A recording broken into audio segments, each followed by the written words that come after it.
Okay, നമുക്ക് start ചെയ്യാം. So എൻ്റെ പേര് ഡോക്ടർ ജാൻ എലിസബത്ത് ജോസഫ്. ഞാൻ ശ്രീനാരായണ ഓപ്പൺ യൂണിവേഴ്സിറ്റിയുടെ ഡിപ്പാർട്ട്മെന്റ് ഓഫ് സോഷ്യോളജിയിലെ അസിസ്റ്റന്റ് പ്രൊഫസറാണ്. സോ നിങ്ങൾക്ക് ഇന്നത്തെ കണ്ടിന്യൂവേഷൻ ആണ്, അതായത് പ്രോജക്ട് മാനേജ്മെന്റ്.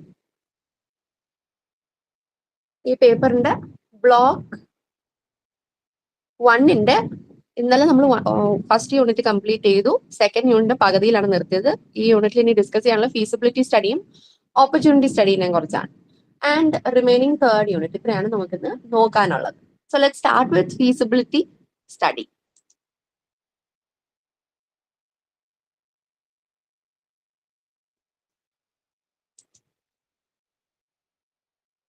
ഒരു second.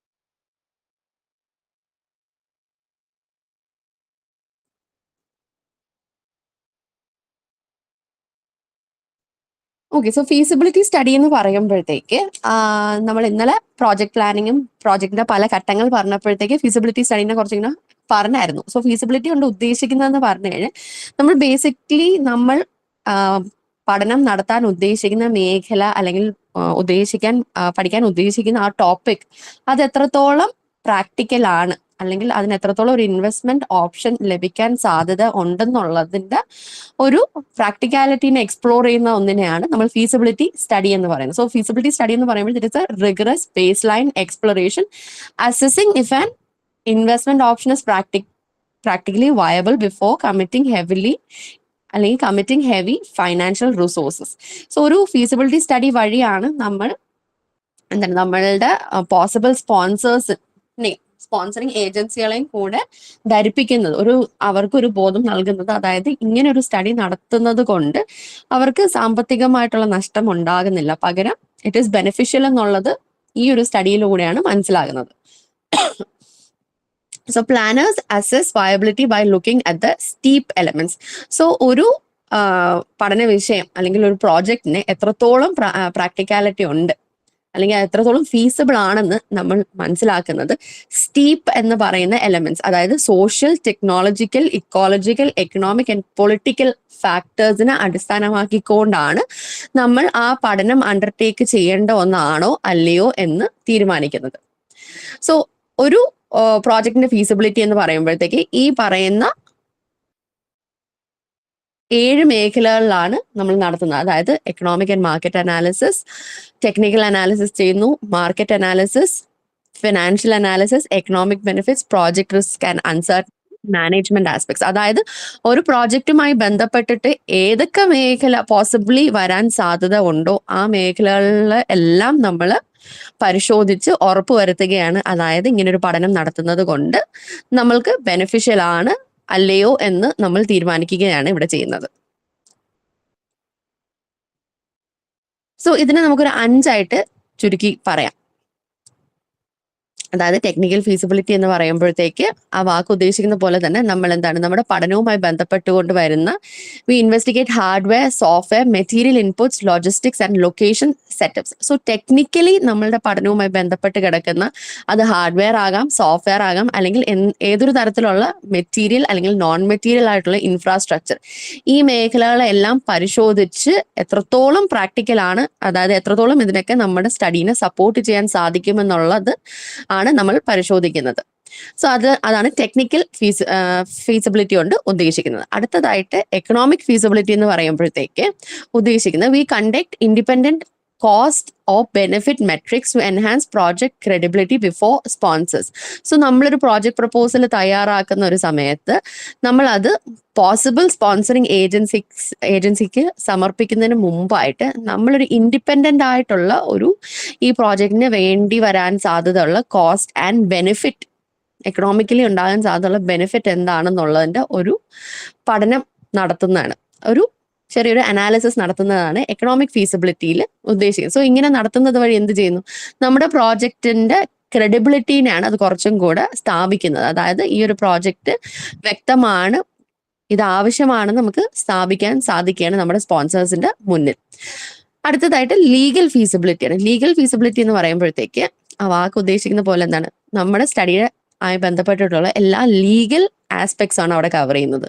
So we assess conflicts regarding data protection acts, social media laws, land acquisition, patents and necessary clearance. അതായത് നമ്മൾ ഏതൊരു വിഷയത്തിലാണോ പഠിക്കുന്നത്, അതിപ്പോൾ ഒരു ട്രൈബൽ വിഭാഗത്തിനാണെങ്കിൽ നമുക്ക് സ്പെഷ്യൽ പെർമിഷൻസ് വേണം.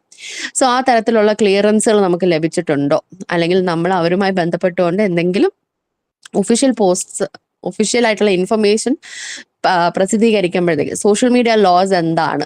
സോ അത് പല സ്റ്റഡീസിന് പലതരത്തിലുള്ള റൂൾസ് ആൻഡ് റെഗുലേഷൻസ് ആയിരിക്കാം ബാധിക്കുക. സോ ഞാനൊരു എക്സാമ്പിൾ പറഞ്ഞെന്ന് മാത്രം. ഇപ്പൊ നമ്മളൊരു എൻവയോൺമെന്റുമായിട്ട് ബന്ധപ്പെട്ടിട്ടുള്ള ഒരു പഠനമാണ് നടത്തുന്നതെങ്കിൽ, ഇപ്പൊ സൈലന്റ് വാലി പോലുള്ള ഒരു മേഖലയിൽ നമ്മളൊരു പഠനം നടത്തുകയാണെങ്കിൽ നമുക്ക് സ്പെഷ്യൽ പെർമിഷൻസ് വേണം. ആദ്യം തന്നെ എന്താണ്, ആ സ്ഥലം ആക്സസ് ചെയ്യാനായിട്ടും കൂടാതെ എന്താണ് അവിടുത്തെ കാര്യങ്ങൾ നമുക്ക് അവതരിപ്പിക്കാനായിട്ടും എല്ലാം സ്പെഷ്യൽ പെർമിഷൻസ് ഉണ്ടെങ്കിൽ മാത്രമേ സാധിക്കുള്ളൂ. സോ നമ്മൾ ഈ പറയുന്ന സ്പെഷ്യൽ ലോസ് എന്താണെന്ന് അറിഞ്ഞിരിക്കണം. ആൻഡ് നമ്മൾക്ക് എന്തൊക്കെ ക്ലിയറൻസ് ലഭിക്കണമോ അതെല്ലാം അറ്റൈനബിൾ ആണോ എന്ന് ഉറപ്പാക്കുന്നതാണ് ലീഗൽ ഫീസിബിലിറ്റിയിൽ ചെയ്യുന്നത്. അടുത്തതായിട്ട് ഓപ്പറേഷണൽ ഫീസിബിലിറ്റിയാണ്. സോ ഓപ്പറേഷണൽ ഫീസിബിലിറ്റി എന്ന് പറയുമ്പോഴത്തേക്ക് ഉദ്ദേശിക്കുന്നത് we determine if the organisation's systemic structural needs will be successfully resolved on project completion. അതായത് നമ്മളുടെ പ്രോജക്റ്റുമായി ബന്ധപ്പെട്ട് നമ്മളുടെ ഏജൻസിക്ക് ആവശ്യമായിട്ടുള്ള സ്ട്രക്ചറൽ കെൽപ്പുകൾ നടത്തിയെടുക്കാൻ സാധിക്കുമോ എന്നുള്ളതാണ്. അതായത് ഓപ്പറേഷണൽ കെൽപ്പ് ഉണ്ടോ എന്നുള്ളതാണ് ബേസിക്കലി ഓപ്പറേഷണൽ ഫീസിബിലിറ്റിയിൽ നോക്കുന്നത്. And last is the scheduling feasibility. Scheduling feasibility എന്ന് പറയുമ്പോൾ we are accurately estimating the time metrics to prevent project failures due to poor timing. So അതായത് നമ്മൾ ഇന്നലെ പറഞ്ഞു, ടൈം ഫ്രെയിം എന്ന് പറയുന്നത് ഒരു പ്രോജക്റ്റിന്റെ ഏറ്റവും ഇമ്പോർട്ടൻ്റ് ആയിട്ടുള്ള ആസ്പെക്റ്റ് ആണ്. അതായത് ഒരു പ്രോജക്റ്റിൽ നമ്മളുടെ ഒബ്ജക്റ്റീവ്സും നമ്മൾ പറയുന്ന റിസോഴ്സസും നമ്മളുടെ ഷെഡ്യൂളിങ്ങും കറക്റ്റ് അല്ലെങ്കിൽ എന്ത് സംഭവിക്കും, നമുക്ക് ഉദ്ദേശിച്ചിരിക്കുന്ന ടൈം ഫ്രെയിമിനുള്ളിൽ നടത്തി തീർക്കാൻ സാധിക്കില്ല. സോ അങ്ങനെ വരാതിരിക്കാൻ ആയിട്ട് നമ്മൾ എന്ത് ചെയ്യുന്നു, we undertake a scheduling feasibility. ആ ഷെഡ്യൂളിംഗ് ഫീസിബിലിറ്റി വഴി നമ്മൾ ചെയ്യുന്നത് എന്താണ്, നമ്മുടെ പ്രോജക്റ്റ് ഒരു കാരണവശാലും ഡിലേഡ് ആകാതിരിക്കാനും ഫെയിലിയർ ഉണ്ടാകാതിരിക്കാനായിട്ട് what do we do, നമ്മൾ എല്ലാ തരത്തിലും ആക്യുറേറ്റ്ലി ഡിസൈഡ് ചെയ്യാൻ അല്ലെങ്കിൽ ആക്യുറേറ്റ്ലി ഫ്രെയിം ചെയ്യാനായിട്ട് ശ്രമിക്കുന്നു. What all task can be completed in what duration of time എന്നുള്ളത് വ്യക്തമായിട്ട് പറയുകയാണ്. So we are doing A solid time planning. So ഇത്രയുമാണ് ഫീസിബിലിറ്റി സ്റ്റഡിയുടെ കാര്യങ്ങൾ. ഇനി ലെറ്റസ് ഓക്കെ, അതിന് മുമ്പായിട്ട് ബെനിഫിറ്റ്സും കൂടെ പറയാം. Benefits of conducting A feasibility study. So ഒരു ഫീസിബിലിറ്റി സ്റ്റഡി നടത്തുന്നത് വഴിയാണ് ബേസിക്കലി നമുക്ക് തീരുമാനിക്കാൻ സാധിക്കുന്നത്. അതായത് ഇങ്ങനെ ഒരു പ്രോജക്റ്റുമായി മുന്നോട്ട് പോകുന്നതിൽ ഒരു പ്രാക്ടിക്കൽ തലത്തിൽ നോക്കുകയാണെങ്കിൽ ഇത് പോസിബിൾ ആണോ അല്ലയോ എന്നുള്ളത് നമ്മൾ അവിടെയാണ് തീരുമാനിക്കുന്നത്. ഫീസിബിലിറ്റി കൊണ്ടാണ് നമ്മൾ അത് ഡിസൈഡ് ചെയ്യാൻ സാധിക്കുന്നത്. കൂടാതെ ഫീസിബിലിറ്റി വഴി നമുക്ക് ഒരു കാര്യം കൂടെ മനസ്സിലാക്കാൻ സാധിക്കും, അതായത് ഇതിന് പോസിബിളി സ്പോൺസേഴ്സിന് ലഭിക്കാൻ സാധിക്കുമോ എന്നുള്ളത്. അതായത് nobody is going to sponsor a dead end project. അതായത് ഇതിൽ നിന്നും ഒന്നും ഒരു ഔട്ട്കമും വരുന്നില്ല എങ്കിൽ ആ തരത്തിലുള്ള ഒരു പ്രോജക്റ്റിന് ആരും തന്നെ ഫണ്ട് ചെയ്യാൻ പോണില്ല, ടേക്കപ്പ് ചെയ്യാനും പോണില്ല.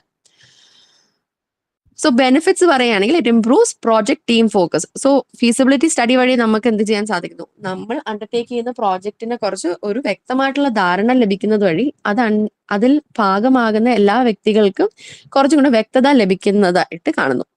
And it identifies new opportunities. അതായത് ഒരു ഫീസിബിലിറ്റി സ്റ്റഡിയുടെ അവസരത്തിൽ നമ്മൾക്ക് നമ്മുടെ പ്രോജക്റ്റുമായി ബന്ധപ്പെട്ടുകൊണ്ട് പുതിയ മേഖലകൾ കണ്ടെത്താനുള്ള സാധ്യതകളും കൂടുതലാണ്. And it provides valuable information for a go or no go decision. അതായത് നമ്മളൊരു പ്രോജക്റ്റ് നടത്തണമോ അതോ നടത്താതിരിക്കുന്നതാണോ നല്ലതെന്നുള്ള തീരുമാനം എടുക്കാനായിട്ട് സാധിക്കുന്നത് ഫീസിബിലിറ്റി സ്റ്റഡി വഴിയാണ്. And it narrows the business alternatives. അതായത് ഇതിന് പകരമായിട്ട് നമുക്ക് എന്ത് ചെയ്യാം, അല്ലെങ്കിൽ what is the best alternative എന്നുള്ളത് നമുക്ക് മനസ്സിലാക്കാൻ സാധിക്കുന്നു. And it identifies a valid reason to undertake the project. So ഒരു പ്രോജക്റ്റ് ചെയ്യണോ വേണ്ടെന്ന് തീരുമാനിക്കുന്ന പോലെ തന്നെ എന്താണ്, ചെയ്യണമെങ്കിൽ അല്ലെങ്കിൽ ചെയ്യണ്ടെങ്കിൽ വാട്ട് ഈസ് ദ റീസൺ എന്നുള്ളത് വ്യക്തമായിട്ട് നമുക്ക് അവിടെ അവതരിപ്പിക്കാൻ സാധിക്കും. ആൻഡ് ഫീസിബിലിറ്റി സ്റ്റഡി വഴി മാത്രമേ നമുക്കൊരു പ്രോജക്റ്റിന്റെ സക്സസ് ഉറപ്പുവരുത്താൻ സാധിക്കുള്ളൂ. അതായത് ഫീസിബിലിറ്റി സ്റ്റഡിയിൽ നമ്മൾ തീരുമാനിക്കുകയാണ് ഇങ്ങനെ ഒരു സ്റ്റഡി നടത്തുന്നത് പ്രാക്ടിക്കലി പോസിറ്റീവ് ആണെന്ന് ഔട്ട്കം ആണ് നമുക്ക് ലഭിക്കുന്നതെങ്കിൽ we will go ahead with that project. So അങ്ങനത്തെ ഒരു സാഹചര്യത്തിലാണെങ്കിൽ എന്താണ്, we will have a positive success rate അല്ലേ. So that is through feasibility study. മറ്റൊന്ന് പറഞ്ഞാൽ it AIDS decision making on the project. So feasibility study വഴി നമ്മൾ പറഞ്ഞു പല types of feasibility, technical feasibility ഉണ്ട്, ഫിനാൻഷ്യൽ ഫീസിബിലിറ്റി ഉണ്ട്, അല്ലെങ്കിൽ എന്താണ് ഷെഡ്യൂളിംഗ് ഫീസിബിലിറ്റി പറയുന്നുണ്ട്, കൂടാതെ ലീഗൽ ഫീസിബിലിറ്റി. സോ ഇത്തരത്തിൽ എല്ലാ മേഖലകളെയും നമ്മൾ കവർ ചെയ്യുമ്പോഴത്തേക്ക് എന്താണ് ഒരു പ്രോജക്റ്റുമായി ബന്ധപ്പെട്ടിട്ടുള്ള എല്ലാ ഡിസിഷൻസിനെയും നമ്മൾ ഏറെക്കുറെ കവർ ചെയ്യുന്നുണ്ട്. So it helps to make an easy decision when we have all the information. നമുക്ക് എല്ലാ വിവരങ്ങളും നമ്മളുടെ കയ്യിൽ ഉണ്ടായിരിക്കുമ്പോഴത്തേക്ക് നമുക്കൊരു ഡിസിഷൻ എടുക്കാനായിട്ടും എളുപ്പമാണ്. And it identifies reasons not to proceed. So നമ്മൾ നേരത്തെ പറഞ്ഞ പോലെ identifies a valid reason to undertake the project എന്ന് പറയുന്ന പോലെ തന്നെ എന്തുകൊണ്ടൊരു പ്രോജക്റ്റ് ചെയ്യേണ്ട എന്നുള്ള കാര്യവും അതവിടെ വ്യക്തമാക്കുന്നു.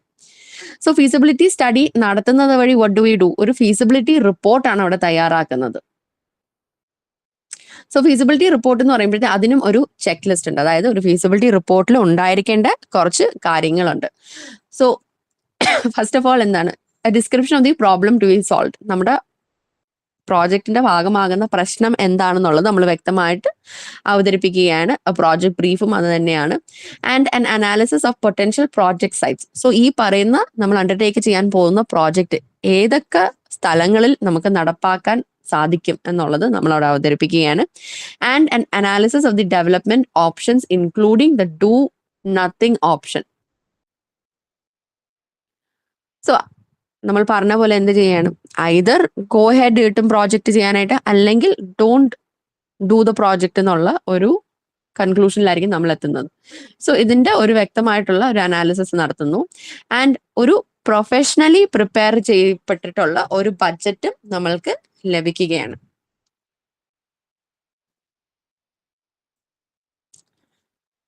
ആൻഡ് മറ്റൊന്ന് പറഞ്ഞാൽ ഇസ് ദി കോസ്റ്റ് അല്ലെങ്കിൽ benefit and life cycle cost information for major decision. അതായത് പ്രോജക്റ്റിന്റെ ഓരോ ഘട്ടങ്ങളിൽ ഉണ്ടാകാൻ സാധ്യതയുള്ള ചെലവുകൾ എന്താണ്, ആൻഡ് ആ ചെലവുമായി ബന്ധപ്പെട്ട് അതായത് ആ ഒരു തരത്തിലുള്ള ചെലവ് നമ്മൾ നടത്തുകയാണെങ്കിൽ അതിൽ നിന്ന് നമുക്ക് ലഭിക്കാൻ സാധ്യതയുള്ള ബെനിഫിറ്റ്സ് എന്താണെന്നും പറയുന്നു. കൂടാതെ കംപ്ലീറ്റ് പ്രോജക്ട് സൈക്കിളിൽ ഉണ്ടാകാൻ സാധ്യത ഉള്ള ചെലവിനെ കുറിച്ചുള്ള വിവരങ്ങൾ അവിടെ ഒരു അവതരണം വരികയാണ്. And A set of conceptual of preliminary drawings. അതായത് ഈ ഒരു പ്രോജക്റ്റ് നടത്തുന്നത് വഴി നമ്മൾക്ക് ഉണ്ടാകാൻ സാധ്യതയുള്ള റിസൾട്ട്സിന്റെ ഒരു ഹൈപ്പത്തറ്റിക്കൽ വേർഷൻ അവിടെ അവതരിപ്പിക്കുകയാണ്. Another is a recommendation of the project management process to be used. അതായത് നമ്മൾ അണ്ടർടേക്ക് ചെയ്യാൻ ഉദ്ദേശിക്കുന്ന പ്രോജക്റ്റ് ഏതൊരു പ്രോസസ് അല്ലെങ്കിൽ അതിന് ഉണ്ടാകേണ്ട മാനേജ്മെന്റ് പ്രോസസ് എന്താണെന്നുള്ളത് നമ്മൾ അവിടെ സജസ്റ്റ് ചെയ്യുകയാണ്. Another thing is a decision of scheduling constraints and impact on program and budget. So നമ്മൾ ഷെഡ്യൂളിങ്ങും ഇതിന്റെ ഭാഗമായിട്ട് നടത്തുകയാണ്. അതായത് നമ്മളൊരു ഗോ ഹെഡ് അതായത് ചെയ്യാൻ തീരുമാനിക്കാൻ കെൽപ്പുള്ള ഒരു പ്രോജക്റ്റ് ആണെങ്കിൽ what do we do? അതിന്റെ പോസിബിൾ ആയിട്ടുള്ള ഷെഡ്യൂളിങ്ങും നമ്മൾ അവിടെ ഫോർമാറ്റ് ചെയ്യുന്നു. ആൻഡ് ആ ഷെഡ്യൂളിംഗ് എങ്ങനെയാണ് നമ്മളുടെ പ്രോജക്റ്റിനെയും ബഡ്ജറ്റിനെയും ബാധിക്കുക എന്നുള്ളതും വി ആർ റിപ്പോർട്ടിങ്. സോ ഒരു ചെക്ക് ലിസ്റ്റ് എന്ന് പറയുമ്പോഴത്തേക്ക് ഇത്രയും കാര്യങ്ങൾ ഒരു പ്രോപ്പർ ആയിട്ടുള്ള ഫീസിബിലിറ്റി റിപ്പോർട്ട് എന്ന് പറയുമ്പോഴത്തേക്ക് ഉണ്ടായിരിക്കേണ്ട കാര്യങ്ങളാണ് ഈ 9 കാര്യങ്ങൾ നമ്മളിപ്പോൾ പറഞ്ഞത്. കൂടാതെ ഒരു ഫീസിബിലിറ്റി റിപ്പോർട്ടിന്റെ ഫോർമാറ്റ് എന്ന് പറയുമ്പോഴത്തേക്ക് ഈ പറയുന്ന കാര്യങ്ങളാണ് ഉണ്ടായിരിക്കേണ്ടത്. സോ ആദ്യം തന്നെ എന്താണ് ഒരു എക്സിക്യൂട്ടീവ് സമ്മറി. ഇവിടെ നമ്മൾ എന്ത് ചെയ്യുന്നു, നമ്മൾ ബ്രീഫ്ലി നമ്മുടെ പ്രോജക്റ്റ് നമ്മൾ ചെയ്യാൻ ഉദ്ദേശിക്കുന്ന പ്രോജക്റ്റിനെ കുറിച്ച് അവതരിപ്പിക്കുകയാണ്. ആൻഡ് പ്രോജക്റ്റ് ബ്രീഫ് എന്ന് പറയുമ്പോഴത്തേക്ക് നമ്മുടെ പ്രോജക്റ്റുമായി ബന്ധപ്പെട്ടിട്ടുള്ള എല്ലാ മേഖലകളും, അതായത് നമ്മളുടെ അസംഷൻസ് ആകാം, അല്ലെങ്കിൽ നമ്മൾ അതിനെ വാലിഡേറ്റ് ചെയ്യുന്നുള്ള ജസ്റ്റിഫിക്കേഷൻസ്, എന്തൊക്കെ റിസോഴ്സസ് ആണ് ആവശ്യം വരിക, എന്തോരം ഇൻഫ്രാസ്ട്രക്ചർ, ഏതൊക്കെ തരത്തിലുള്ള ഇൻഫ്രാസ്ട്രക്ചർ ആണ് വേണ്ടത്, ഭാവിയിൽ എന്തായിരിക്കാം നമുക്ക് ആവശ്യം വരിക, കൂടാതെ പ്രോജക്റ്റ് ഫണ്ടിങ് കൊണ്ട് ഉദ്ദേശിക്കുന്നത് എന്താണ് എന്നുള്ള തരത്തിലുള്ള പ്രോജക്റ്റുമായിട്ട് ബന്ധപ്പെട്ടിട്ടുള്ള എല്ലാ കാര്യങ്ങളും വെരി ബ്രീഫ് ആൻഡ് പ്രിസൈസ് ആയിട്ട് നമ്മൾ അവതരിപ്പിക്കുന്നു. And another thing is project analysis. Project analysis എന്ന് പറയുമ്പോഴത്തേക്ക് നമ്മൾ ഉദ്ദേശിക്കുന്നത് നമ്മൾ പ്രോജക്റ്റ് അണ്ടർടേക്ക് ചെയ്തിട്ടില്ല അല്ലേ. സോ പ്രോജക്റ്റ് എത്രത്തോളം പ്രാക്ടിക്കലി നടത്തിയെടുക്കാമെന്നുള്ള ഒരു പഠനമാണ് ഫീസിബിലിറ്റി കൊണ്ട് നടത്തുന്നത്. സോ ആ ഒരു ഉദ്ദേശത്തിൽ പ്രോജക്ട് അനാലിസിസ് എന്ന് പറയുമ്പോഴത്തേക്ക് ഈ പ്രോജക്റ്റ് കൊണ്ട് നമ്മൾ ഉദ്ദേശിക്കുന്ന പേർപ്പസ് എന്താണ്, അല്ലെങ്കിൽ ഈ ഒരു പ്രോജക്റ്റിന് പകരമായിട്ട് നമുക്ക് എന്തൊക്കെ ചെയ്യാൻ സാധിക്കും, ആൻഡ് ആരൊക്കെയാണ് ഇതിന്റെ പങ്കാളികളാകാൻ പോകുന്നത്, ആൻഡ് പ്രോജക്ട് മാനേജ്മെന്റ് എങ്ങനെയാണ് നമ്മൾ ചെയ്യാൻ ഉദ്ദേശിക്കുന്നത്, and what will be the tentative schedule എന്നുള്ളതാണ് പ്രോജക്ട് അനാലിസിസിൽ നമ്മൾ കാണിക്കുന്നത്.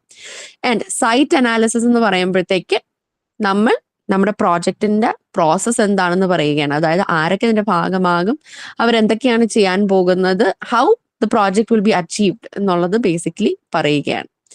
ആൻഡ് പ്രോജക്റ്റ് എവിടെ നടപ്പാക്കണമെന്നുള്ള പോസിബിൾ ലൊക്കേഷൻസ് നമ്മൾ ഇവിടെയാണ് ഐഡന്റിഫൈ ചെയ്തുകൊണ്ട് പറയുന്നത്. ആൻഡ് അതുമായി ബന്ധപ്പെട്ടുകൊണ്ട് ഉണ്ടാകാൻ സാധ്യത ഉള്ള ഫിസിക്കൽ ചാലഞ്ചസ് അല്ലെങ്കിൽ ഇഷ്യൂസ് നമ്മൾ ഇവിടെ അവതരിപ്പിച്ചുകൊണ്ട് ഏതായിരിക്കും ഏറ്റവും ഫീസിബിൾ അല്ലെങ്കിൽ പോസിറ്റീവ് ആയിട്ടുള്ള ഒരു ലൊക്കേഷൻ എന്നുള്ളത് കൺക്ലൂഡ് ചെയ്തുകൊണ്ട് പറയുകയാണ്. ആൻഡ് ഡെവലപ്മെന്റ് ഓപ്ഷൻസ് എന്ന് പറയുമ്പോഴത്തേക്ക് നമ്മുടെ പ്രോജക്റ്റ് കൊണ്ട് ഉണ്ടാകാൻ സാധ്യത ഉള്ള അല്ലെങ്കിൽ ആ പ്രോജക്റ്റ് ഡ്യൂ കോഴ്സിൽ ഉണ്ടാകാൻ സാധ്യതയുള്ള മേഖലകൾ ആണ് ഡെവലപ്മെന്റ് ഓപ്ഷൻസിൽ പറയുന്നത്. ആൻഡ് അനാലിസിസ് ഓഫ് കൺസ്ട്രെയിൻസ് എന്ന് പറയുമ്പോഴത്തേക്ക് പോസിബിളി ഉണ്ടാകാൻ സാധ്യതയുള്ള ഒരു റിസ്ക് നമ്മൾ മുൻകൂട്ടി കണ്ടുകൊണ്ട് നമ്മൾ ഇവിടെ പറയുകയാണ്, ഉണ്ടാകുകയാണെങ്കിൽ വാട്ട് ഷുഡ് ബി ഡൺ എന്നുള്ളത്. ആൻഡ് കോസ്റ്റ് അനാലിസിസ് എന്ന് പറയുമ്പോഴത്തേക്ക് നമ്മുടെ പ്രോജക്റ്റുമായി ബന്ധപ്പെട്ടിട്ട് പോസിബിളി വരാൻ സാധ്യത ഉള്ള എക്സ്പെൻസസ് എന്താണ്, അതെങ്ങനെയാണ്, ഏത് മേഖലയിലാണെന്നുള്ളത് വ്യക്തമായിട്ട് പറയുന്നു. ആൻഡ് ക്യാഷ് ഫ്ലോ എന്ന് പറയുമ്പോഴത്തേക്ക് എവിടെ നിന്നൊക്കെയാണ് ഫണ്ട് വരാൻ, അല്ലെങ്കിൽ ഏതൊക്കെ മേഖലകളിലാണ്, ആരൊക്കെയാണ് ഇതിൽ ഇൻവെസ്റ്റ് ചെയ്യാൻ നമ്മൾ ഉദ്ദേശിക്കുന്നത് എന്നുള്ളത് കാണിക്കുകയാണ്. ആൻഡ് പ്രോജക്ട് ഡ്രോയിങ്സ് എന്ന് പറയുമ്പോഴത്തേക്ക് ഇപ്പോൾ ലൊക്കേഷൻ്റെ ഡ്രോയിങ്സ് ആകാം, സൈറ്റ് മാപ്സ് ആകാം, അങ്ങനെ ബന്ധപ്പെട്ടിട്ടുള്ള ഡ്രോയിങ്സ് ആണ്. ആൻഡ് 10 സ്റ്റേജിങ് പ്ലാൻ എന്ന് പറയുമ്പോഴത്തേക്ക് നമ്മൾ വ്യക്തമായിട്ട് നമ്മളുടെ ഒരു പ്ലാൻ ഔട്ട്ലൈൻ ചെയ്ത് നൽകുന്നതാണ് സ്റ്റേജിങ് പ്ലാൻ കൊണ്ട് ഉദ്ദേശിക്കുന്നത്. സോ ഇത്രയുമാണ് ഫീസിബിലിറ്റി സ്റ്റഡിയിൽ പറയാനുള്ളത്. ഇനി let us look at opportunity study. So opportunity study എന്ന് പറയുമ്പോഴത്തേക്ക്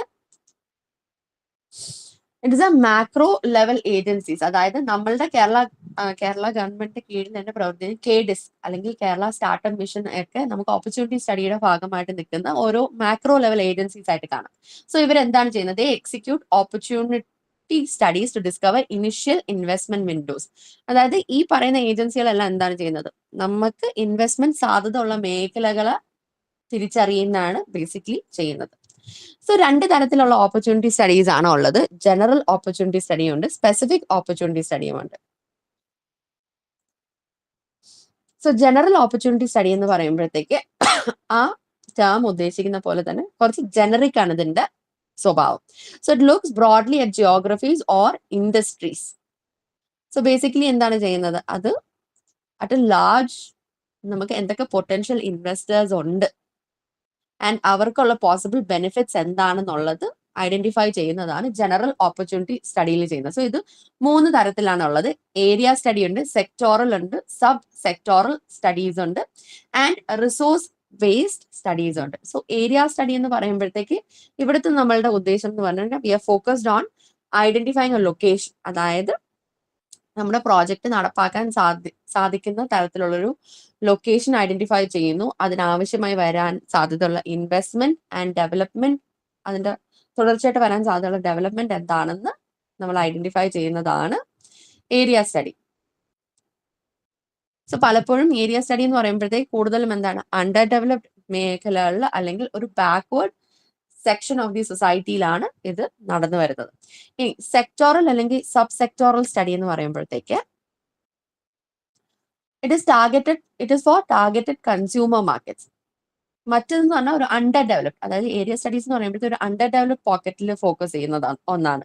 സെക്ടോറൽ അല്ലെങ്കിൽ സബ് സെക്ടോറൽ സ്റ്റഡി എന്ന് പറയുമ്പോഴത്തേക്ക് കൂടുതൽ കൺസ്യൂമർ മാർക്കറ്റുമായി ബന്ധപ്പെട്ടുകൊണ്ട് നടന്നു വരുന്ന പഠനങ്ങളാണ് ഇത്. സോ ആ ടേം പറയുന്ന പോലെ തന്നെ എന്താണ് നമ്മളുടെ ഫോക്കസ് ഇവിടെ എന്തിലാണ്? മറ്റിടത്ത് ഏരിയ ആയിരുന്നു, ഇവിടെ നമ്മളൊരു പെർട്ടിക്കുലർ സെക്ടറിനെയാണ് അല്ലെങ്കിൽ സബ് സെക്ടറിനെയാണ് ഐഡന്റിഫൈ ചെയ്യാനായിട്ട് ശ്രമിക്കുന്നത്. സോ ഇവിടെ നമ്മുടെ ഫോക്കസ് ഐദർ എന്തിലായിരിക്കും? ഒന്നുകിൽ നമ്മുടെ കൺസ്യൂമറിലായിരിക്കും, അല്ലെങ്കിൽ നമ്മൾ പ്രൊഡ്യൂസ് ചെയ്യുന്ന ഗുഡ്സിലായിരിക്കും. സോ ഇത് മാർക്കറ്റിംഗുമായി ബന്ധപ്പെട്ട് വരുന്ന ഒരു ടൈപ്പാണിത്.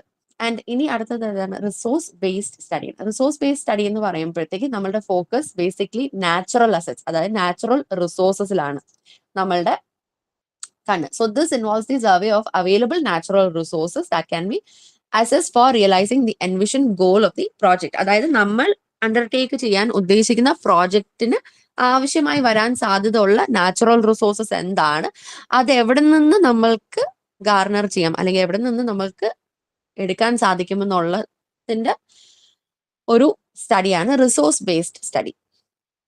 ഇനി മറ്റൊരു ടൈപ്പ് എന്ന് പറഞ്ഞു കഴിഞ്ഞാൽ specific project opportunity study.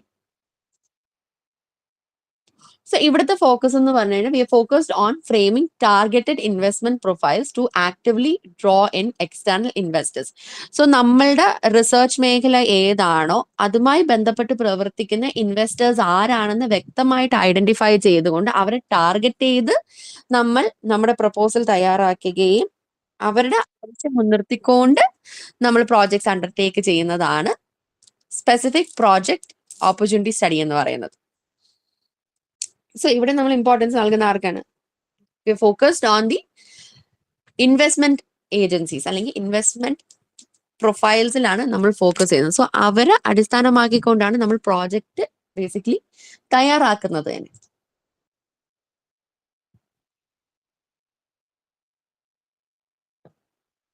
So ഇതിന്റെ എക്സാമ്പിൾ ആയിട്ട് നമുക്ക് നമ്മളുടെ Kerala development and innovation strategy council, അതായത് KDISCും Kerala startup mission and Kerala infrastructure investment fund board, ഇതെല്ലാം ഇത്തരത്തിലുള്ളതാണ്. അതായത് ഇവരെല്ലാം ഫോക്കസ് ചെയ്യുന്നത് പെർട്ടിക്കുലർ ഇൻവെസ്റ്റേഴ്സ് അല്ലെങ്കിൽ പെർട്ടിക്കുലർ ഇൻവെസ്റ്റ്മെന്റ് ഓപ്പർച്യൂണിറ്റികളെ മാത്രമാണ്. ഇനി what are goals and objectives of the project? So goals and objectives രണ്ടും ചില നേരം പ്രോജക്റ്റുകളുടെ ഭാഗമാകാറുണ്ട്. സോ ഗോൾസ് എന്ന് പറയുമ്പോഴത്തേക്ക് ഹൈ ലെവൽ സ്റ്റേറ്റ്മെന്റ്സ് എന്നും ഒബ്ജക്റ്റീവ്സ് എന്ന് പറയുമ്പോഴത്തേക്ക് ലോവർ ലെവൽ സ്റ്റേറ്റ്മെന്റ്സ് എന്നാണ് പറയുന്നത്. അതായത് ഗോൾസ് എന്ന് പറയുമ്പോഴത്തേക്ക് in a project can be defined as the end result to be achieved in a long term. അതായത് ഒരു പ്രോജക്റ്റിന്റെ ഏറ്റവും അവസാനം നമ്മളുടെ ഔട്ട്കം ആയിട്ട് നമ്മൾ പ്രസന്റ് ചെയ്യുന്നത് നമ്മുടെ പ്രോജക്റ്റിന്റെ ഗോൾസിനെയാണ്. അതേസമയം ഒബ്ജക്റ്റീവ്സ് എന്ന് പറയുമ്പോഴത്തേക്ക് ടാസ്കുകൾ മാത്രമാണ്. അതായത് നമ്മളുടെ പ്രോജക്റ്റ് നടത്തുന്ന ആ ഒരു പ്രോസസ്സിൽ നമ്മൾ നടത്തേണ്ട കുറച്ച് നമ്മുടെ ആക്ടിവിറ്റീസ് അല്ലെങ്കിൽ ടാസ്കുകൾ നമ്മളെ ഗൈഡ് ചെയ്യുന്ന ഒന്നാണ് ഒബ്ജക്റ്റീവ്സ്.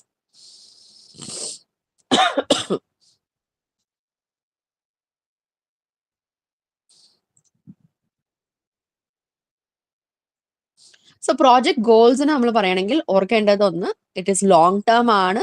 കൂടാതെ ഒരു ലോങ്ങർ ടേം ഓഫ് പീരിയഡ്, അതായത് 5-10 വർഷം അങ്ങനത്തെ ഒരു ടൈം ഫ്രെയിമിൽ പ്രവർത്തിക്കുന്ന ഒന്നാണ് project goals. So they can be time bound, outcome oriented or process oriented. So അവർ ഈ പറയുന്ന 3 തരത്തിൽ വേണമെങ്കിലും ആകാം. അതേപോലെ പ്രോജക്ട് ഒബ്ജക്റ്റീവ് എന്ന് പറയുമ്പോഴത്തേക്ക് കുറച്ചും കൂടെ പ്രിസൈസ് ആണ്, ഷോർട്ട് ടേം ആണ് ആൻഡ് ഓപ്പറേഷണൽ ടാർഗറ്റ്സ്. അതായത് നമ്മൾ ഡേ ടു ഡേ അല്ലെങ്കിൽ വീക്ക്ലി അല്ലെങ്കിൽ ഒരു മന്ത്ലി പ്രോസസ്സിൽ ചെയ്തു വരേണ്ട ആക്ടിവിറ്റീസ് മാത്രമാണ് project objectives. So project objectives നമ്മൾ ഫോം ചെയ്യുമ്പോഴത്തേക്ക് അത് പലപ്പോഴും സ്മാർട്ട് പാരഡൈം അല്ലെങ്കിൽ സ്മാർട്ട് എന്നുള്ള ആ ഒരു ആശയത്തിന് മുൻനിർത്തിക്കൊണ്ടാണ് ചെയ്യേണ്ടത്. അതായത് സ്മാർട്ട് എന്ന് പറയുമ്പോഴത്തേക്ക് സ്പെസിഫിക് ആയിരിക്കണം, മെഷറബിൾ ആയിരിക്കണം, അറ്റൈനബിൾ ആയിരിക്കണം and realistic and time bound ആയിരിക്കണം. സോ ഇത്രയും കാര്യങ്ങൾ നമ്മുടെ മനസ്സിലുണ്ടായിരിക്കണം നമ്മളൊരു പ്രോജക്റ്റുമായി ബന്ധപ്പെട്ടുകൊണ്ട് ഒരു ഒബ്ജക്റ്റീവ് തീരുമാനിക്കുമ്പോഴത്തേക്ക്.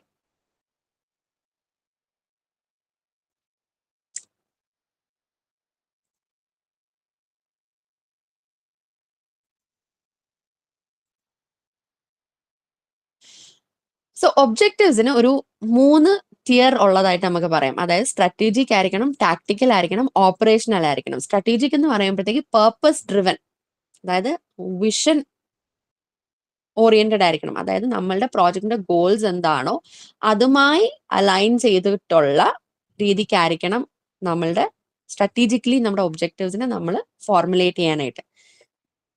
ടാക്ടിക്കൽ എന്ന് പറയുമ്പോഴത്തേക്ക് we are focused on immediate short term deliverables. അതായത് ടാക്ടിക്കലി നമ്മുടെ ഒബ്ജക്റ്റീവ്സിനെ ഫ്രെയിം ചെയ്യണം എന്ന് പറയുമ്പോഴത്തേക്ക് നമ്മൾ ഒബ്ജക്റ്റീവ്സ് എന്താണ്, short term day to day activities ആണ്. സോ അതുകൊണ്ട് തന്നെ എന്ത് ചെയ്യണം, അതിനെ നമ്മൾക്ക് അച്ചീവബിൾ ആയിട്ട് വേണം, ഇമ്മീഡിയറ്റ്ലി നമ്മൾക്ക് നടത്തിയെടുക്കാൻ സാധിക്കുന്ന രീതിയിലുള്ള ഒബ്ജക്റ്റീവ്സ് ആയിരിക്കണം ഫ്രെയിം ചെയ്യേണ്ടത്.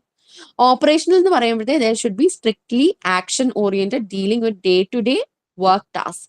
സോ അതിന്റെ ഒരു ക്യാരക്ടറിസ്റ്റിക്സ് തന്നെ എന്താണ്, ഇറ്റ് ഷുഡ് ബി പ്രാക്ടിക്കൽ, അല്ലെങ്കിൽ നമുക്ക് നടത്തിയെടുക്കാൻ സാധിക്കുന്ന ഒരു പ്രാക്ടിക്കൽ ഓറിയന്റഡ്. ആ പ്രാക്ടിക്കൽ ഓറിയന്റഡ് എന്ന് പറയുമ്പോഴത്തെ ആക്ഷൻ ഓറിയന്റഡ് ആണ് ഉദ്ദേശിക്കുന്നത്.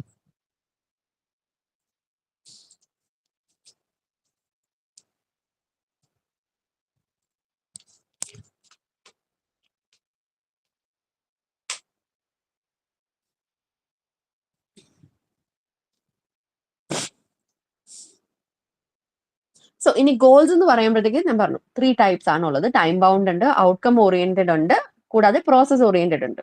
സോ ആ പേരിൽ നിന്ന് തന്നെ നമുക്ക് മനസ്സിലാക്കാം ഏതൊക്കെ തരത്തിലുള്ള ഗോൾസ് ആണ്. ഒന്ന് എന്താണ്, ടൈം ഓറിയന്റഡ് തന്നെയാണ്. അതായത് ഏതൊരു കാലത്തിനുള്ളിൽ നമ്മൾ അച്ചീവ് ചെയ്യാൻ ഉദ്ദേശിക്കുന്നത്, അതായത് ഇതിന് വ്യക്തമായിട്ടുള്ള ഡെഡ് ലൈൻസ് ഉണ്ടാകും. അതിനെയാണ് നമ്മൾ ടൈം ബൗണ്ട് ഗോൾസ് എന്ന് പറയുന്നത്.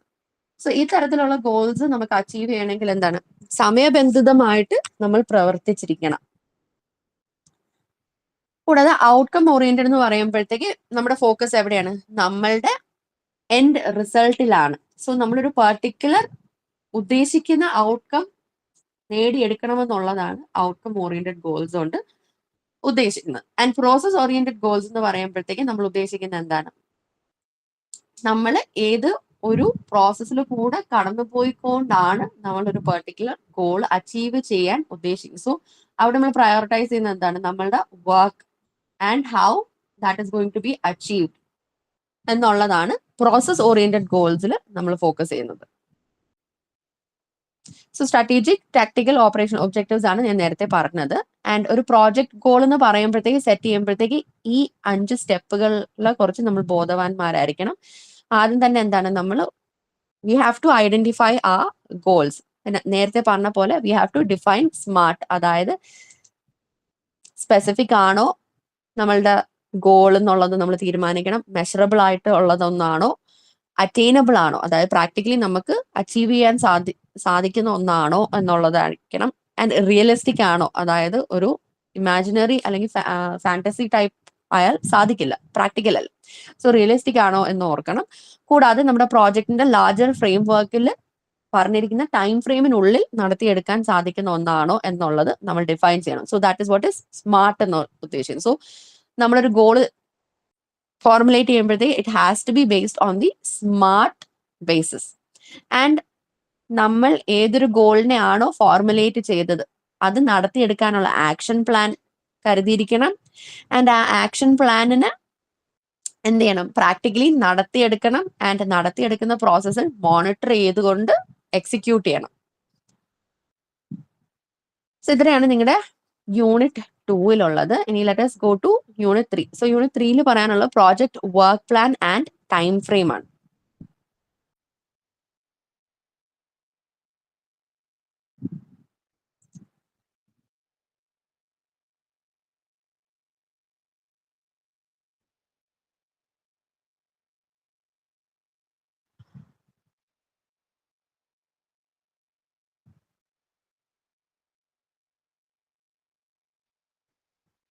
സോ നമ്മൾ ഫസ്റ്റ് 2 യൂണിറ്റിൽ നമ്മളുടെ പ്രോജക്റ്റിന്റെ ഒരു പ്രിപ്പറേഷൻ ആയി ബന്ധപ്പെട്ടുകൊണ്ടുള്ള കാര്യങ്ങളാണ് പറഞ്ഞത്. അല്ലെങ്കിൽ ഒരു പ്രോജക്റ്റ് അണ്ടർടേക്ക് ചെയ്യാൻ ഉദ്ദേശിക്കുമ്പോഴത്തേക്ക് പ്രോജക്റ്റ് എന്ന് പറയുമ്പോഴത്തേക്ക് എന്താണ്, ആ പ്രോജക്റ്റ് എങ്ങനെയാണ് തയ്യാറാക്കേണ്ടത്, അതിന്റെ പിന്നിൽ പോകുന്ന ജോലി എന്താണെന്നുള്ളതാണ് നമ്മൾ ബേസിക്കലി പറഞ്ഞത്.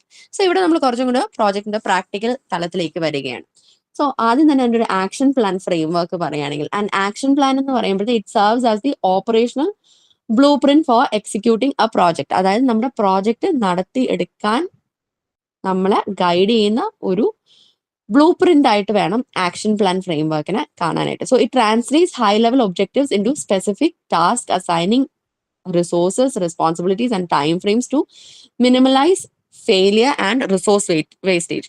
സോ ഒരു ആക്ഷൻ പ്ലാൻ വഴി നമുക്ക് എന്ത് സാധിക്കുന്നു, നമ്മൾ നമ്മുടെ പ്രോജക്റ്റിൽ പറഞ്ഞിട്ടുള്ള ഒബ്ജക്റ്റീവ്സും ഗോൾസും അച്ചീവ് ചെയ്യാൻ ആയിട്ട് അതിന് സ്പെസിഫിക് ടാസ്കുകൾ ആയി മാറ്റുകയും അതിനെ എന്നിട്ട് എന്ത് ചെയ്യുന്നു, വി അസൈൻ റിസോഴ്സസ്. ആ പെർട്ടിക്കുലർ ടാസ്ക് ചെയ്തെടുക്കാനായിട്ട് ആവശ്യം വരാൻ സാധ്യതയുള്ള റിസോഴ്സസ് എന്താണ് നമ്മൾ ഐഡന്റിഫൈ ചെയ്തുകൊണ്ട് അത് ആർക്കാണ് ആവശ്യം അവർക്ക് അത് അസൈൻ ചെയ്ത് കൊടുക്കുന്നു. And what is whose responsibility എന്നുള്ളത് പറയുന്നു. ആൻഡ് ഇൻ വാട്ട് ടൈം ഈ പറയുന്ന കാര്യങ്ങൾ അച്ചീവ് ചെയ്യണം എന്നുള്ളതും നമ്മൾ വ്യക്തമാക്കുകയാണ്. സോ ഇത് ചെയ്യുന്നത് വഴി എന്ത് ചെയ്യാൻ നമുക്ക് സാധിക്കുന്നു, നമ്മളുടെ ഒബ്ജക്റ്റീവ് അല്ലെങ്കിൽ നമ്മുടെ ഗോള് ഇൻ റിയാലിറ്റി അച്ചീവ് ചെയ്യാൻ സാധിക്കും. അതായത് വിതൗട്ട് ഫെയിലിയർ നമുക്ക് പ്രൊസീഡ് ചെയ്യാൻ സാധിക്കുമെന്ന് ഉറപ്പാക്കാൻ കഴിയുന്നു. കൂടാതെ റിസോഴ്സ് വേസ്റ്റേജ് ഉണ്ടാകുന്നില്ല. അതായത് നമ്മളുടെ പ്ലാനിങ് മോശമാകുമ്പോഴത്തേക്കാണ് എന്ത് സംഭവിക്കുന്നത്, അൺവാണ്ടഡ്ലി നമ്മൾ റിസോഴ്സസ് എടുത്ത് ഒരു കരുതലില്ലാതെ ഉപയോഗിക്കുന്നത്. പക്ഷെ വ്യക്തമായിട്ട് നമുക്ക് എന്താണ് ചെയ്യേണ്ടത്, അത് ചെയ്യാനായിട്ട് എന്താണ് നമുക്ക് ആവശ്യം ഉള്ളതെന്ന് അറിഞ്ഞു കഴിഞ്ഞാൽ എന്ത് ചെയ്യാൻ സാധിക്കും? റിസോഴ്സ് വേസ്റ്റേജ് ഉണ്ടാകത്തില്ല.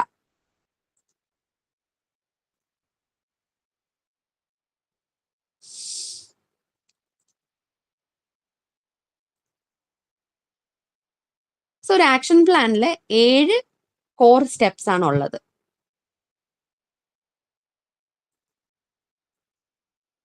അതായത് ആദ്യം നമ്മൾ എന്ത് ചെയ്യുന്നു? We set the objectives. അതിനുശേഷം നമ്മുടെ ഒബ്ജക്റ്റീവ്സിനെ നമ്മൾ അസസ് ചെയ്യുന്നു, അതായത് അതിന്റെ പ്രാക്ടിക്കാലിറ്റിനെ കുറിച്ച് നോക്കുന്നു. ആൻഡ് ആ ഒബ്ജക്റ്റീവ്സിനെ അച്ചീവ് ചെയ്യാൻ വേണ്ടി വരുന്ന ആക്ഷൻസ് അല്ലെങ്കിൽ ആക്ടിവിറ്റീസ് എന്താണെന്ന് നമ്മൾ തീരുമാനിക്കുന്നു. ആൻഡ് ആ ആക്ടിവിറ്റീസ് നടപ്പാക്കാനായിട്ടുള്ള ഇവാലുവേഷൻ സ്ട്രാറ്റജീസ് എന്താണെന്ന് നമ്മൾ ഇത് ചെയ്യുന്നു. ആൻഡ് ഡ്യൂ കോഴ്സിൽ ആക്ടിവിറ്റി ക്യാരി ഔട്ട് ചെയ്ത് കഴിയുമ്പോഴത്തേക്ക് we evaluate the results. And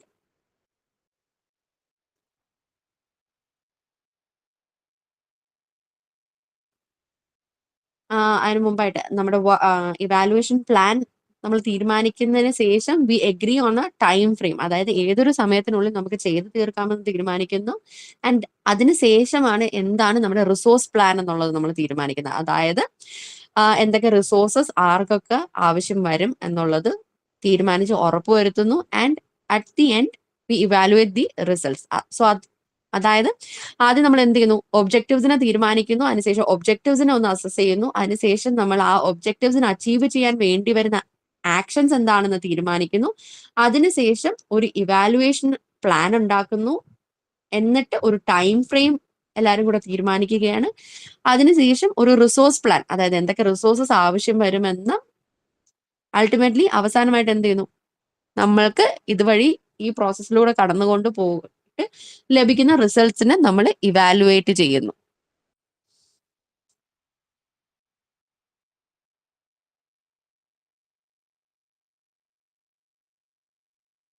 so ഇതിൽ നമ്മൾ ഓർക്കേണ്ട ഒരു കാര്യം എന്ന് പറഞ്ഞാൽ, for community oriented or social projects, objectives must directly address social equity and empowerment before procedural steps. So ഒരു സോഷ്യൽ സ്വഭാവമുള്ള ഒരു പ്രോജക്റ്റ് ആണെങ്കിൽ നമ്മുടെ ഒബ്ജക്റ്റീവ്സ് ഏതൊരു തരത്തിലായിരിക്കണം? അത് ആ കമ്മ്യൂണിറ്റിയുമായി ബന്ധപ്പെട്ടുകൊണ്ട് ഒരു സോഷ്യൽ ഇക്വിറ്റി അല്ലെങ്കിൽ ഒരു സോഷ്യലി എംപവറിംഗ് തരത്തിലുള്ള ഇതായിരിക്കേണ്ടതാണ്.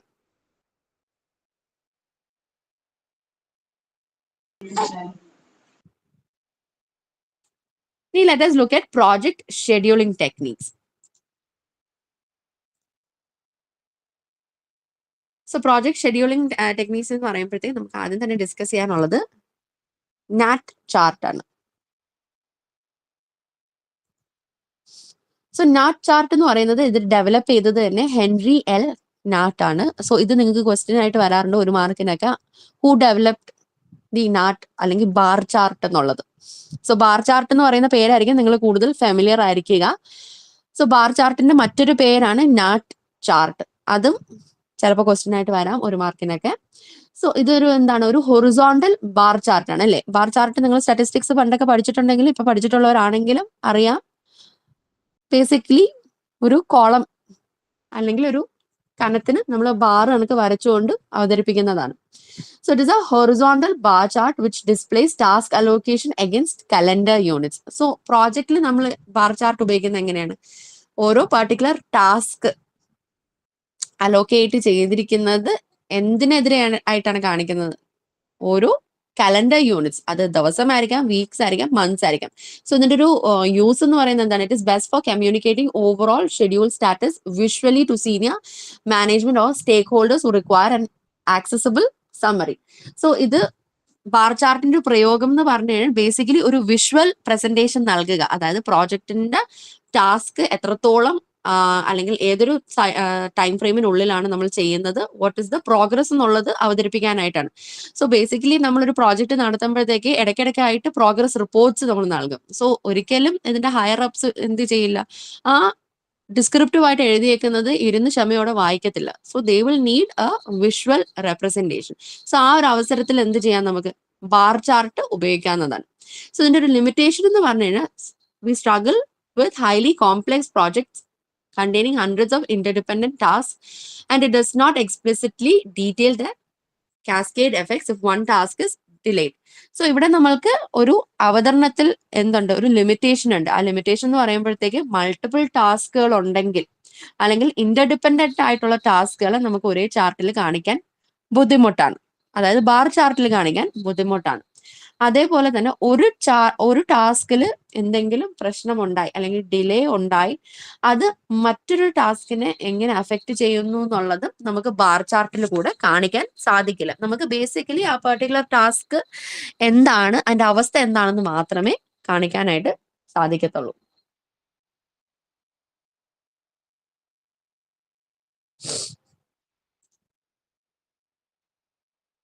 സോ ഒരു ബാർ ചാർട്ടിന്റെ അല്ലെങ്കിൽ നാറ്റ് ചാർട്ടിന്റെ റെപ്രസെന്റേഷൻ ആണ് ഇവിടെ കൊടുത്തിരിക്കുന്നത്. അതിന്റെ ഒരു സാമ്പിൾ, ഹൈപ്പത്തറ്റിക്കൽ സാമ്പിൾ ആണ് ഈ കൊടുത്തേക്കുന്നത്. ഇനി മറ്റൊന്നെന്ന് പറഞ്ഞു കഴിഞ്ഞാൽ is milestone chart. Milestone chart എന്ന് പറയുമ്പോൾ it is an enhancement over basic bar charts where specific cornerstone completion events are marked with distinct icons like circles. It breaks tasks into distinct phases to highlight key achievements with a single track.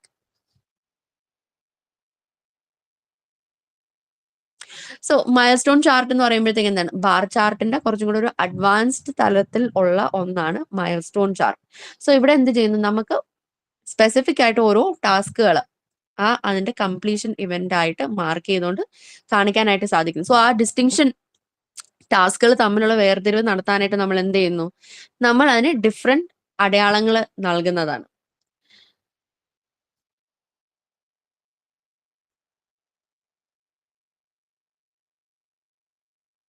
ഇനി മറ്റൊന്നാണ് network chart.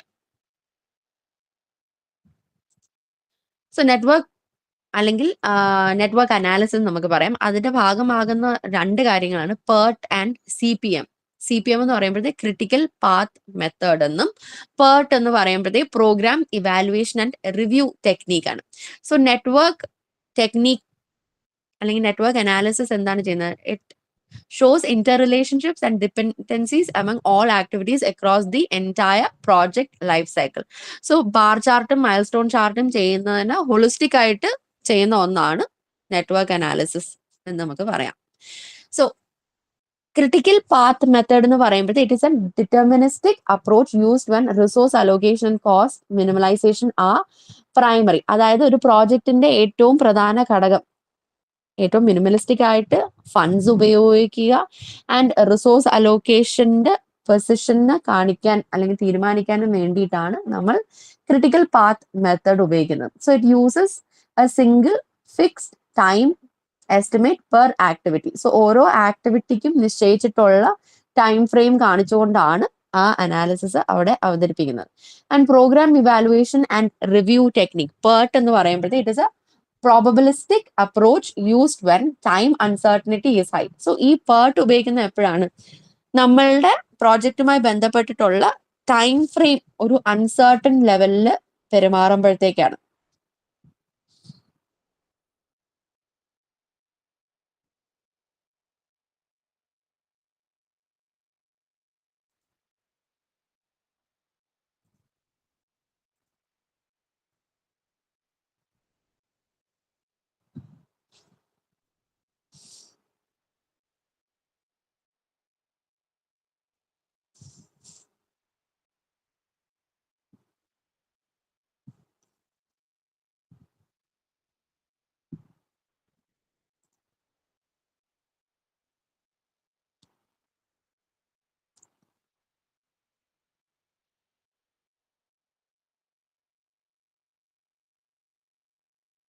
So PERT calculate ചെയ്യാനായിട്ട് ഒരു expected time formula എന്ന് പറഞ്ഞുകൊണ്ട് ഉണ്ട്. അതായത് expected time TE എന്നാണ് അതിനെ പറയുന്നത്.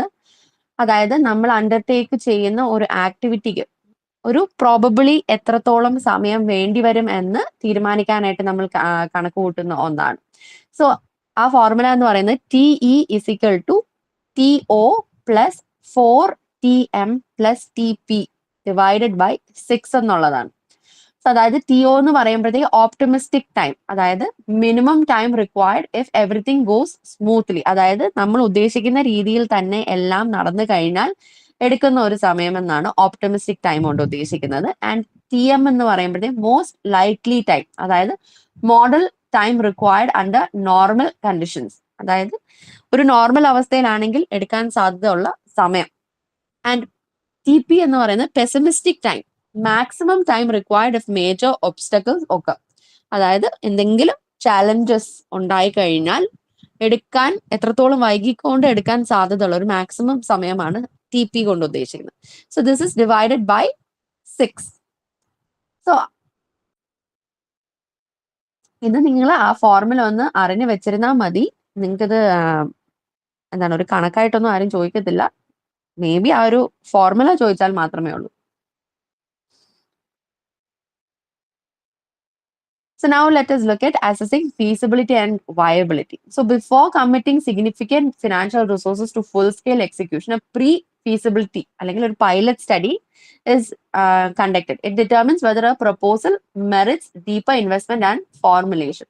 So ഇവിടെ എന്ത് ചെയ്യാണ്, ഒരു ഫീസിബിലിറ്റി സ്റ്റഡിക്ക് മുമ്പായിട്ട് ഒരു പ്രീ ഫീസിബിലിറ്റി പൈലറ്റ് സ്റ്റഡി നമ്മൾ ഡെസർട്ടേഷൻ നടത്തുമ്പോഴത്തേക്ക് എന്ത് ചെയ്യും, നമ്മളുടെ ഒരു ടൂൾ തയ്യാറാക്കി കഴിഞ്ഞാൽ നമ്മൾ ആ ടൂള് എത്രത്തോളം പ്രാക്ടിക്കൽ ആണെന്ന് അറിയാൻ വേണ്ടിയിട്ട് ഒരു പൈലറ്റ് സ്റ്റഡി നടത്തും. സോ അതുവഴി നമ്മൾക്ക് എന്തൊക്കെ പോരായ്മകൾ ഉണ്ടെന്ന്, എന്തൊക്കെ മാറ്റങ്ങൾ വേണമെന്ന് തീരുമാനിക്കാനായിട്ട് സാധിക്കും. സോ അതേപോലെ ഒരു പ്രീ ഫീസിബിലിറ്റി സ്റ്റഡി നടത്തുന്നു. ആൻഡ് ആ നടത്തുന്നത് വഴി എന്ത് ചെയ്യാൻ സാധിക്കുന്നു, നമുക്ക് നമ്മുടെ പ്രപ്പോസലിന് എത്രത്തോളം മെറിറ്റ് ഉണ്ടെന്നും എത്രത്തോളം ഇൻവെസ്റ്റ്മെന്റ് ആർജിക്കാൻ സാധിക്കുമെന്നുള്ളതും മനസ്സിലാക്കാനായിട്ട് സാധിക്കുകയാണ്.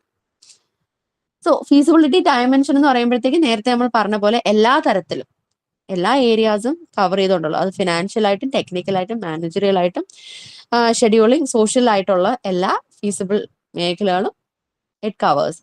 സോ കമേഴ്ഷ്യൽ ആൻഡ് എക്കണോമിക് എന്ന് പറയുകയാണെങ്കിൽ it examines inputs outbreaks, it examines inputs, outputs, break-even points and net benefits.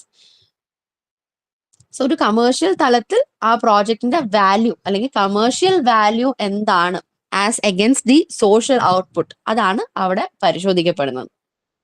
Technical feasibility എന്ന് പറയുമ്പോഴത്തേക്ക് ഇൻഫ്രാസ്ട്രക്ചറൽ ആയിട്ടുള്ള, അതായത് റോ മെറ്റീരിയൽസ് എങ്കിൽ അത്, റിസോഴ്സസ് നാച്ചുറൽ റിസോഴ്സ് എങ്കിൽ അത്, അല്ലെങ്കിൽ ഹ്യൂമൻ റിസോഴ്സസ് ആണ് വേണ്ടെങ്കിൽ ഈ തരത്തിലുള്ള what is the technical feasibility എന്നുള്ളത് നമ്മൾ പരിശോധിക്കുന്നു. ആൻഡ് ഫിനാൻഷ്യൽ ഫീസിബിലിറ്റി എന്ന് പറയുമ്പോഴത്തേക്ക് we focused on capital requirement, അതായത് ഈ പ്രോജക്റ്റ് നടത്താൻ ആവശ്യമായിട്ട് വരുന്ന ക്യാഷ് ഫ്ലോ എന്തായിരിക്കണം, ആരൊക്കെ പാർട്ടിസിപ്പേറ്റ് ചെയ്യും, ഏതൊക്കെ മേഖലകളിൽ നിന്നും നമുക്ക് ഇൻവെസ്റ്റ്മെന്റ് എടുക്കാം വേണ്ടി വരും, and what will be the expenses എന്നുള്ളതാണ്. ആൻഡ് മാനേജറിയൽ ഫീസിബിലിറ്റി എന്ന് പറയുമ്പോഴത്തേക്ക് പ്രോജക്ട് മാനേജ്മെന്റുമായി ബന്ധപ്പെട്ടുകൊണ്ട് ആരായിരിക്കും പ്രോജക്റ്റിന് നേതൃത്വം നൽകുന്നത്, അല്ലെങ്കിൽ ആ നേതൃത്വം കൊടുക്കാൻ സാധിക്കുന്ന തരത്തിലുള്ള വ്യക്തികൾ ആ ഏജൻസിയുടെ ഭാഗമാകുന്നുണ്ടോ എന്നുള്ളത്. ആൻഡ് എനി ഫോർമൽ ട്രെയിനിങ്, അതായത് ഈ പ്രോജക്റ്റുമായി ബന്ധപ്പെട്ടുകൊണ്ട് എന്തെങ്കിലും പെർട്ടിക്കുലർ സ്കിൽ ആവശ്യമുണ്ടെങ്കിൽ അതുമായി ബന്ധപ്പെട്ടുകൊണ്ട് സ്പെഷ്യൽ ട്രെയിനിങ്ങിന്റെ ആവശ്യമുണ്ടെങ്കിൽ അത് കൊടുക്കണം. And lastly social and ethical feasibility എന്ന് പറയുമ്പോഴത്തേക്ക് ഏതെങ്കിലും ഒരു കമ്മ്യൂണിറ്റിയിലാണ് നമ്മൾ പഠനം നടത്തുന്നതെങ്കിൽ ആ കമ്മ്യൂണിറ്റിയിൽ പ്രവർത്തിക്കാൻ ആവശ്യമായിട്ടുള്ള പെർമിഷൻസ് നമ്മൾക്കുണ്ടോ, അല്ലെങ്കിൽ നമ്മൾ കൾച്ചറലി പൊളിറ്റിക്കലി കറക്റ്റ് ആയിട്ടാണോ പെരുമാറുന്നത് എന്നുള്ളത് ഉറപ്പുവരുത്തുന്ന ഒന്നാണ്.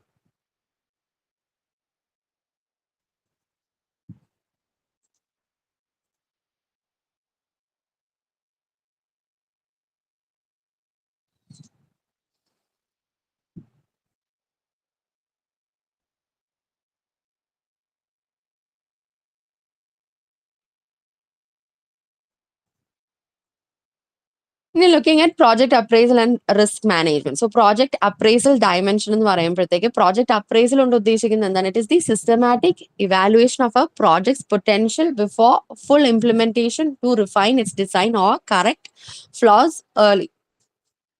സോ ഒരു പ്രോജക്ട് അപ്രൈസൽ നടത്തുന്ന വഴി എന്താണ് ചെയ്യുന്നത്, ഒരു സിസ്റ്റമാറ്റിക് ഇവാലുവേഷൻ ആണ്, അതായത് ആ പ്രോജക്റ്റിന്റെ പൊട്ടൻഷ്യൽ എത്രത്തോളം ഉണ്ട്, ആൻഡ് ഫുൾ ഇംപ്ലിമെന്റേഷൻ, അതായത് പൂർണ്ണമായിട്ട് നമ്മൾ നടപ്പാക്കാൻ തീരുമാനിച്ചു കഴിഞ്ഞാൽ അല്ലെങ്കിൽ നടപ്പാക്കുന്ന ഒരു അവസ്ഥയിൽ ഏതൊക്കെ മേഖലകളിൽ മാറ്റമുണ്ട്, അല്ലെങ്കിൽ ഒരു തിരിഞ്ഞുനോട്ടം വേണം, കറക്ഷൻ വേണം എന്നുള്ളത് നടത്താൻ വേണ്ടിയിട്ടാണ് പ്രോജക്ട് അപ്രൈസൽ നടത്തുന്നത്. സോ പ്രോജക്ട് അപ്രൈസൽ എന്ന് പറയുമ്പോഴത്തേക്ക് ഫീസിബിലിറ്റിനെ അടിസ്ഥാനമാക്കിക്കൊണ്ടാണ് നമ്മൾ ടെക്നിക്കലിയും എക്കണോമിക്കലിയും എൻവയറമെന്റലി ആൻഡ് ഫിനാൻഷ്യലി ഒരു കറക്ഷൻ നടത്തുന്ന പ്രോസസ്സാണ്.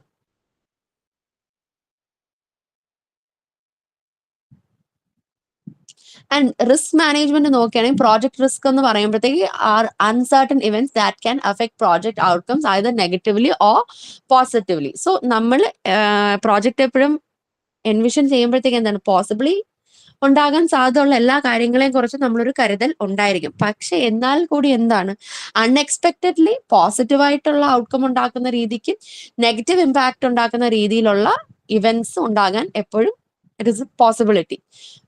സോ അങ്ങനെ ഉണ്ടാകുകയാണെങ്കിൽ ആ പ്രോജക്റ്റിന്റെ ഔട്ട്കമ്മിനെ എങ്ങനെ അഫക്ട് ചെയ്യുക എന്ന് മനസ്സിലാക്കാനാണ് റിസ്ക് മാനേജ്മെന്റ് ഉള്ളത്. So it guides A project through uncertainty. So guiding A project through uncertainty requires A systematic risk control.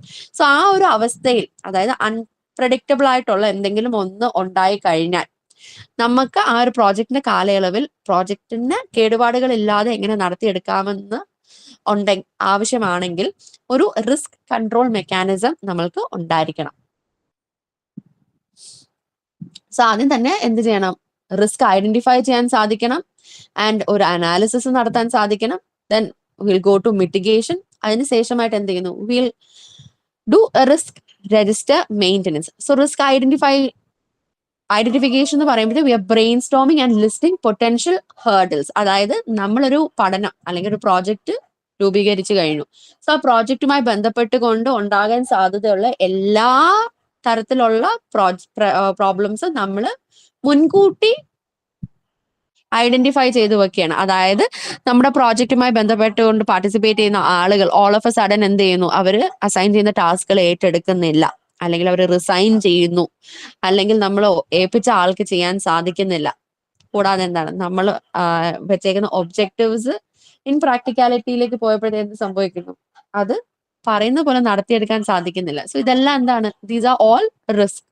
So എല്ലാ തരത്തിലുള്ള റിസ്കുകൾ നമ്മൾ ഐഡന്റിഫൈ ചെയ്യണം. അതേപോലെ തന്നെ എന്താണ്? ഫണ്ട്സ് ടൈം ബൗണ്ട് ആയിട്ട് നമുക്ക് ലഭിക്കുന്നില്ല എങ്കിൽ നമ്മുടെ പ്രോജക്റ്റ് ലാഗ് ചെയ്യും. സോ ആ തരത്തിലുള്ള ഏതൊക്കെ പോസിബിൾ റിസ്കുകൾ ഉണ്ടാകാൻ സാധ്യതയുണ്ടോ ഇതെല്ലാം ഐഡന്റിഫൈ ചെയ്യുന്നു. Next we go to risk analysis. So risk analysis എന്ന് പറയുമ്പോൾ we are assessing the probability and impact of each risk item.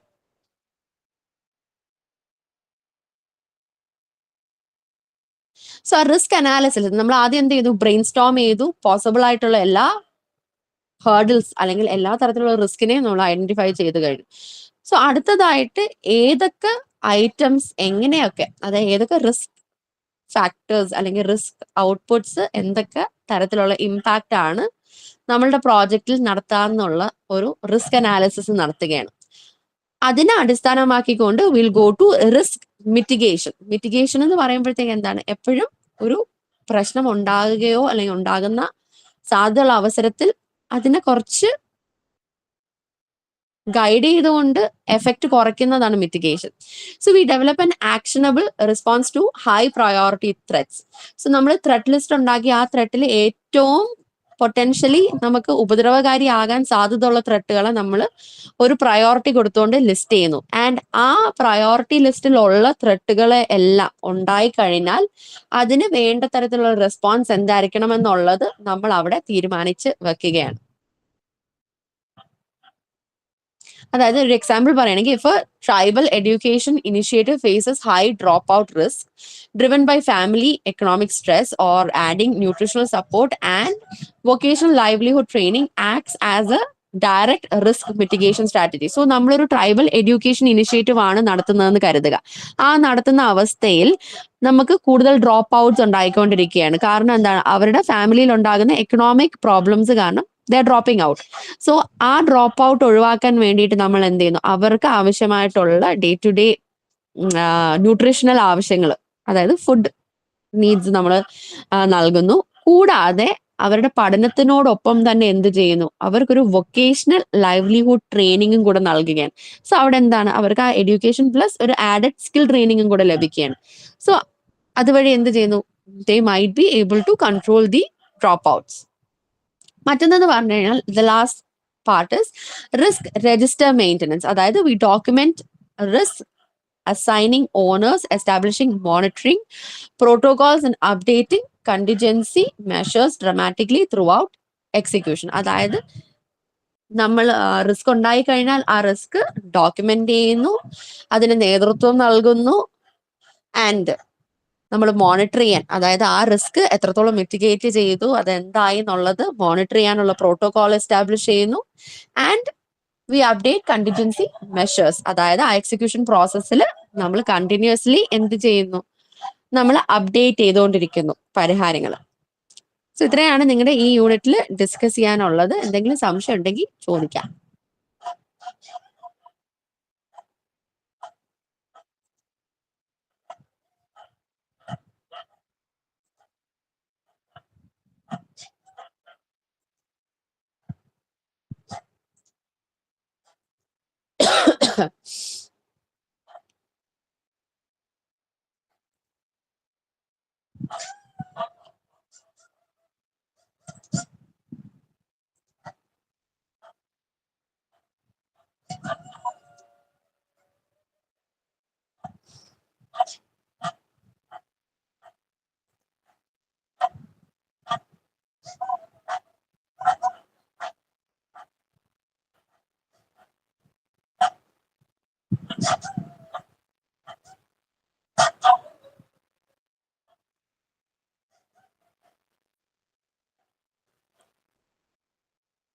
Okay, നാളെയും നിങ്ങൾക്ക് ഇതേ സമയം തന്നെ മായ ടീച്ചറിന്റെ ക്ലാസ് ഉണ്ടാവും നിങ്ങളുടെ ബ്ലോക്ക് 2 കവർ ചെയ്യാനായിട്ട്.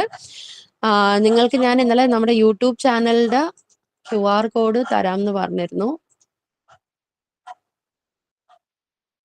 സോ ഇതാണ് ആ QR കോഡ്. നിങ്ങൾ ഐദർ ഇപ്പോൾ സ്ക്രീൻഷോട്ട് ചെയ്ത് വെക്കുക, അല്ലെങ്കിൽ ഇപ്പൊ തന്നെ സ്കാൻ ചെയ്ത് സബ്സ്ക്രൈബ് ചെയ്യുക.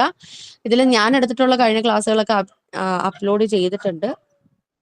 അതേപോലെ ഇന്നലെ എടുത്തതും ഇന്നെടുത്തതും അപ്ലോഡ് ചെയ്യുന്നതാണ്. അതേപോലെ മായ ടീച്ചർ എടുക്കുന്നത് അപ്ലോഡ് ചെയ്യും. സോ നിങ്ങൾക്ക് നിങ്ങളുടെ എക്സാമിന് മുമ്പായിട്ട് ഒരു റീക്യാപ്പോ റിവിഷനോ വേണമെങ്കിൽ നിങ്ങൾക്കത് കേൾക്കാവുന്നതാണ്.